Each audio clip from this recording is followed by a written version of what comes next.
우리가 이제 계속해서 언약궤 잃어버린 이야기를 살펴보고 있습니다. 오늘 본문 말씀은 그 빼앗긴 언약궤가 어떻게 되었는가 하는 것을 설명하고 있는데, 블레셋에 있는 다곤의 신전으로 가게 됩니다. 근데 거기서 이제 난리가 납니다. 다곤이 쓰러지고 깨어지고, 그 언약궤가 가는 곳마다 엄청난 재앙이 내려지게 되는데 사람들이 죽어갑니다. 이스라엘 백성들이 블레셋과 전쟁에서 언약궤만 있으면 우리가 이기리라 생각을 했는데, 실제로 그 언약궤를 가지고 왔지만 아무 일도 일어나지 않고 아무런 역할을 하지 않았습니다.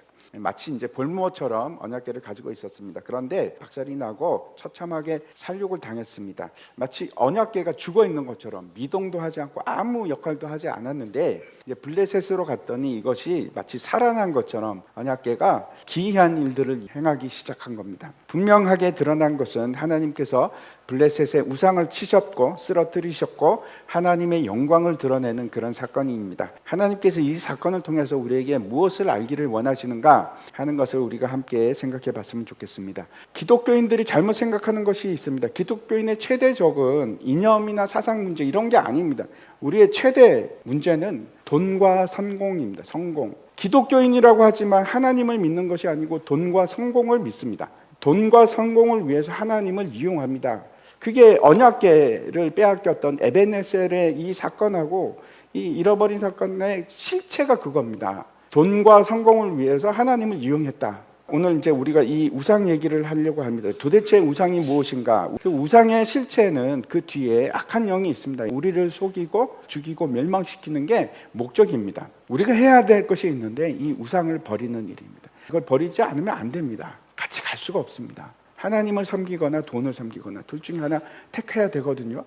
블레셋 사람들이 하나님의 궤를 빼앗아 가지고 에벤에셀에서부터 아스돗에 이르니라. 이스라엘이 이제 전쟁에 지고 나서 블레셋 사람들이 이 언약궤를 빼앗아 갑니다. 아스돗에 가서 블레셋 사람들이 언약궤를 어디에 두는가 하면 다곤이라는 신의 신전에 둡니다. 해양 민족답게 이 사람들의 주신이 뭔가 하면 다곤이라는 신입니다. 인어같이 생겼죠. 반신반어입니다. 다곤 신전이 아스돗에 있어서 가장 중요한 신이었을 뿐만 아니고 거기 굉장히 큰 다곤의 신전이 있었다고 합니다. 다곤의 신전에 그 언약궤를 두었는데 그 다음날 갑자기 놀라운 일이 일어납니다. 다곤이 여호와의 궤 앞에서 쓰러져 있다. 그 다음날 어떻게 됐어? 그래서 이제 이게 어떻게 쓰러졌지? 우리가 잘못 세웠나?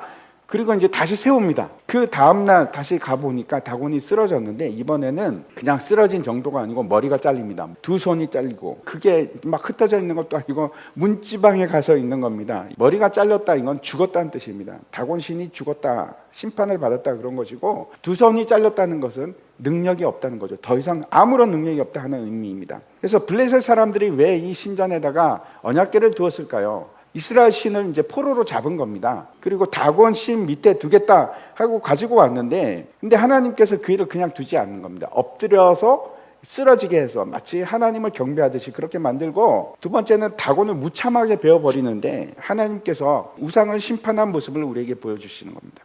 근데 사건이 여기서 끝나지 않습니다. 여호와의 손은 사람들을 치기 시작합니다. 심판하기 시작합니다. 여기 보면 엄중히 더하사 이렇게 되어 있는데, 엄중하다 하는 데 굉장히 중요합니다. 왜 그러냐면 이 단어가 바로 카바드, 무겁다, 영광이라는 뜻이기 때문에 그렇습니다. 이 단어가 계속 반복이 됩니다. 하나님의 영광이 지금 무겁다, 드러나기 시작했다, 나타나기 시작했다 하는 뜻입니다. 이스라엘을 떠난 하나님의 영광이 이곳에 이르니까 드러나기 시작하는 겁니다. 그리고 그 아스돗의 사람들을 치기 시작하는데 독한 종기가 그 지역에 막 퍼지기 시작합니다. 그 지역을 완전히 황폐하게 망하게 만들었다, 이렇게 이제 말씀을 합니다. 그래서 이제 그 아스돗에서 사람들이 결정합니다.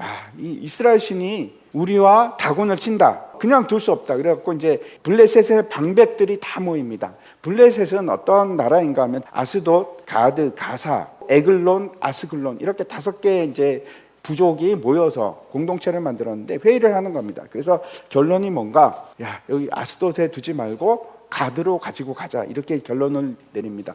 여호와가 무슨 이유인지 모르겠지만 이 다곤에게 화가 났다고 생각을 한 겁니다. 다른 신이 이길 수 있을까? 그렇게 결정을 내린 것 같습니다. 가드로 가지고 갔는데 아마 가드로 가면 이스라엘 신이 이기지 못할 거야 라고 생각을 했던 것 같습니다. 그리고 이제 가지고 갔는데 결과는 마찬가지입니다. 가드가 난리가 납니다. 사람들이 죽어가는데 큰 환난을 그 성읍에 더하셨다. 하나님의 손이 그렇게 말씀을 합니다. 그래서 도저히 그냥 둘 수가 없어가지고 가드 사람들이 에그론으로 보내자. 그리고 에그론으로 이제 보내는 겁니다. 그랬더니 에그론에 도착하니까 에그론 사람들이 가만히 있겠습니까? 소문을 들었을 텐데. 그래서 난리가 납니다. 들어오면 안 돼. 우리를 죽이려고 그러느냐? 이스라엘 신이 우리를 죽이려고 그러는 거 하고 막 부르짖습니다. 근데 그 도착하는 순간부터 에그론에도 이 페스트가 퍼지기 시작했고 죽어 쓰러지기 시작하는 겁니다. 에글론 사람들도 막 죽는데 그래서 다시 방백들이 모입니다. 이스라엘로 돌려보내자. 이게 이제 결론입니다. 마지막 결론이 12절인데 죽지 아니한 사람들은 독한 종기로 치심을 당해 성읍의 부르짖음이 하늘에 사무쳤더라. 살아있는 사람들이 하나님을 찾기 시작하는 겁니다. 우리를 제발 좀 살려주십시오. 그렇게 막 부르짖기 시작한 겁니다. 결국 하나님께서 이방 땅에서 영광을 보이셨고 높임을 받으셨습니다.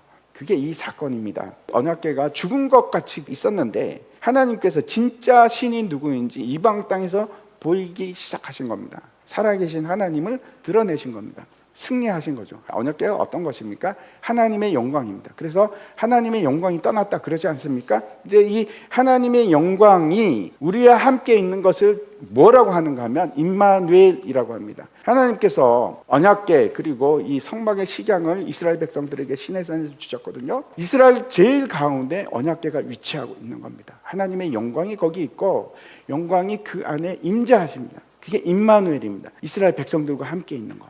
근데 그 영광이 떠난 겁니다. 이 얘기가 똑같이 반복이 됩니다. 임마누엘 하나님이 독생자의 영광이 이 땅에 오십니다. 오셔서 우리 가운데 거하시는데 그걸 뭐라고 합니까? 임마누엘 하나님. 근데 그 예수님이 죽으시고 부활하시고 하늘로 올라가셨습니다. 그리고 그걸로 끝나는 것이 아니고 언젠가 다시 오실 겁니다.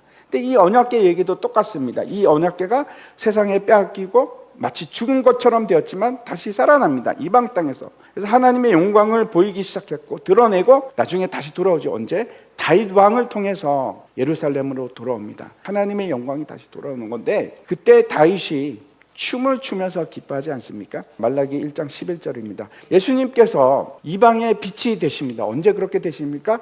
순종하고 죽으심으로 이방의 빛이 되셨습니다. 다시 말씀드리면 어떻게 해서 예수님이 온 세상의 빛으로 승리자로 드러나시는가? 이스라엘이 버릴 때입니다. 예수님을 버림으로 그 일이 일어납니다. 근데 놀라운 반전이 일어나죠. 예수님이 영광이 되십니다. 그런데 왜 이스라엘이 예수님을 버렸는지를 다시 한번 생각해 보시기 바랍니다. 왜 예수님을 버렸습니까? 이스라엘 사람들이 자기들이 생각하는 메시아가 아니었기 때문에. 예수는 메시아가 아니야. 내가 알고 있는 메시아는 왕으로 오셔야 돼. 그렇게 생각하고 버린 겁니다. 지금도 유대인들은 그 생각을 가지고 있습니다. 그는 죽었잖아. 그는 왕이 아니었잖아 라고 얘기합니다. 근데 성경은 메시아는 왕으로 오시는 메시아만 말씀할 뿐만 아니고 동시에 죽임당하는 메시아에 대해서 말씀합니다.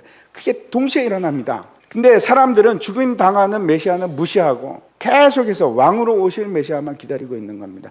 근데 그 메시아가 누구를 위한 메시아? 나를 위한 메시아. 나를 위한 왕을 기다리고 있는 겁니다. 우상이라는 것이 도대체 무엇인가? 하나님이 있는데 나를 위한 하나님을 내가 생각하는 하나님을 만드는 겁니다. 내가 만약 뭔가 절대적인 진리가 있다고 생각한다면 그게 바로 여러분의 우상입니다. 진리는 하나밖에 없습니다. 예수 그리스도밖에 없습니다. 다른 건 진리가 아닙니다. 어떤 것도 우리에게 진리가 아닙니다. 율법이 우상이 될 수 있을까요? 예, 우상이 될 수 있습니다. 유대인들은 율법을 우상으로 만들어 버렸습니다. 절대적인 진리로 생각하고 절대적인 선으로 하나님이 아니라 율법이 절대적인 진리가 된 겁니다. 그게 뭐가 됐든지 하나님보다 더 큰 것이 있으면 그게 우상입니다. 사람들이 굉장한 재주가 있는데 뭐든지 우상으로 만들 수 있습니다. 놀라운 재주입니다. 어떤 것도 우상이 될 수 있습니다. 예배가 우상이 될 수 있습니까? 네, 예배도 우상이 될 수 있습니다. 여러분 예배 드리러 오셨죠? 이것도 우상이 될 수 있습니다. 하나님이 중요한 것이 아니고 예배 시간이 중요해지면 그 우상이 된 겁니다. 하나님이 중요한 게 아니고 예배 드리는 그 자체가 중요하면 예배 드리는 행위는 지금 우상 숭배하고 다를 바가 없습니다. 심지어 성경 읽는 것도 기도하는 것도 여러분 우상이 될 수 있습니다. 그걸 누가 그렇게 했습니까? 바리새인들이 그렇게 만들었습니다. 바리새인들이 기도를 우상으로 만들고 성경 읽는 것도 우상으로 만들어 버렸습니다.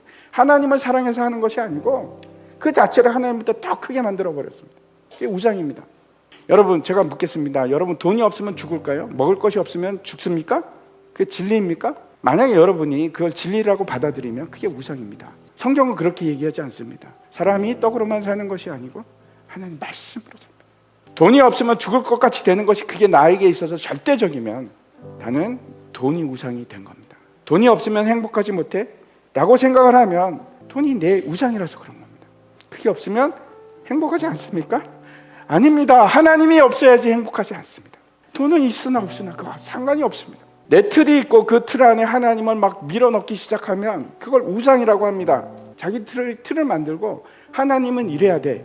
그래가지고 예수님이 거기에 맞지 않는다고 버립니다. 그리고 죽여버립니다. 내가 생각하는 절대적인 기준, 사실 그런 거 없습니다. 하나님만이 절대적인 우리의 기준이 되는 겁니다. 그 외에는 아닙니다. 사도 바울이 뭐라고 하는가 하면 제사 음식 문제가 이제 문제가 됐습니다. 그런데 이거 먹어야 되는가 말아야 되는가, 그 질문에 대해서 먹든지 마시든지 무엇을 하든지 주 영광을 위해서 하라고. 먹고 마시는 문제가 아니라고요. 이걸 하느냐 마느냐의 문제가 아니에요. 그 안에 하나님이 있느냐 없느냐가 문제라고. 나는 행복해야 돼. 무슨 일이든 나는 행복할 거야. 나는 사람들로부터 존중받아야 해. 그런 생각이 있으면 이미 나는 우상을 만든 겁니다. 그게 우상입니다. 누가 뭐래도 나는 배고프면 안 돼. 앞으로도 나는 배 고프지 않을 거야. 밥을 먹는 것도 나를 위한 것이라면 그건 우상 숭배입니다. 우리가 해야 되는 것은 내가 아닌 우상을 하나님으로 대체해야 됩니다. 가짜를, 대체물을 진짜로 바꾸는 겁니다. 우상이라는 건 다 가짜 하나님. 나한테 만족을 줄 것 같은데 절대로 주지 못하는 가짜들입니다. 가짜. 하나님을 대체할 수 있는 것들, 내가 스스로 하나님을 대체하게 만든 것들, 그게 있으면 내가 만족할 것 같은 것들, 그걸 진짜 하나님으로 바꾸는 겁니다. 그래서 제가 말씀드리는 거는 모든 욕구를 버리라 그런 얘기가 아닙니다. 우리의 필요를 채워주시는 분이 돈이 아니고 하나님으로 바꾸라는 겁니다. 여러분 마음속에 진짜 우상이 있는지 없는지 알아보는 방법이 있습니다. 내가 진짜 뭘 믿는지 다시 한번 보십시오. 여러분에게 있어서 여러분의 구원은 어떤 것입니까? 무엇이 구원입니까? 다시 말씀드려서 나는 뭘 위해서 살고 있습니까? 그게 우상입니다. 여러분의 우상입니다. 예수 그리스도가 내 마음을 채우고 있는지를 보십시오. 내가 내 마음속에 은퇴 후의 삶으로 돈을 어떻게 도달할, 그게 다 가득 차 있습니까? 우상이라서 그런 겁니다. 그걸 다시 하나님으로 바꾸는 일을 하셔야 됩니다. 교회 와서 예배 드리고 하는 거, 그게 문제가 핵심이 아닙니다. 여러분 속에 뭘 가지고 있는가가 진짜 문제인 거예요. 예수 믿으셔야죠. 하나님 믿으셔야죠. 하나님과 재물은 겸하여 섬길 수가 없습니다. 둘 중에 하나 택하셔야 돼요. 그것들을 다시 하나님으로 바꾸는 작업을 하셔야 되는데 쉽지 않습니다. 어떻게 하면 좋을까요? 이스라엘에서 일어난 이 언약궤 사건을 다시 한번 생각해 보시기 바랍니다. 제가 그런 생각을 했습니다. 언약궤를 빼앗기지 않으면 어떤 일이 일어났을까? 그래서 승리했다면 우상은 사라지지 않았을 겁니다. 이스라엘은 그 전쟁에서 승리했기 때문에 계속해서 그 언약궤를 자신을 위한 도구로 사용했을 겁니다. 하나님이 나를 위해서 존재하는 하나님으로, 그걸 우상이라고 합니다. 내 틀에 맞춘 것. 그래서 땅의 것을 찾는 일을 지속했을 겁니다. 우리가 찾아야 할 것은 땅의 것이 아닙니다. 하늘의 것입니다. 그렇지 않으면 계속해서 우상을 찾을 겁니다. 위의 것을 찾아보십시오. 위의 것을 생각하고 땅의 것을 생각하지 말라. 이는 너희가 죽었고 너희 생명이 그리스도와 함께 하나님 안에 감추어졌음이라. 우리 생명이신 그리스도께서 나타나실 그때에 너희도 그와 함께 영광 중에 나타나리라. 위의 것을 찾으십시오. 그것이 우리 안에서 다시 하나님의 영광을 드러내게 합니다. 영광은 거기 있습니다.